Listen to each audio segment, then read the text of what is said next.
এবার মায়াপুরে গিয়ে আমরা যে মঠে স্টে করেছিলাম চলো তোমাদের একটু ঘুরে দেখায়। খুবই সুন্দর চারদিকে মন্দির দিয়ে ঘেরা একটা মঠে আমরা স্টে করেছিলাম, যার নাম ছিল শ্রীকৃষ্ণ শ্রী চৈতন্য মঠ। অনেকটা জায়গা জুড়ে রয়েছে মঠটা। মঠের মন্দিরের একদম পেছন দিকে একটা 3তলা বিল্ডিংয়ে ছিলাম আমরা। 3তলাতে 2টো রুম নিয়েছিলাম আমরা। রুমগুলো তখনও ইনকমপ্লিট ছিল, তবে একদম পরিষ্কার পরিচ্ছন্ন সুন্দর 2টো রুম, কারণ খুব একজন মানুষ এখনও পর্যন্ত হয়তো এগুলো ইউজ করেনি।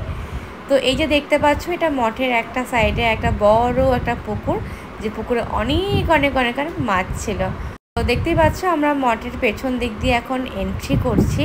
তো ওই যে সামনে যে ইনকমপ্লিট বিল্ডিংটা দেখতে পাচ্ছ, আমরা এটারই 3তলাতে স্টে করেছিলাম।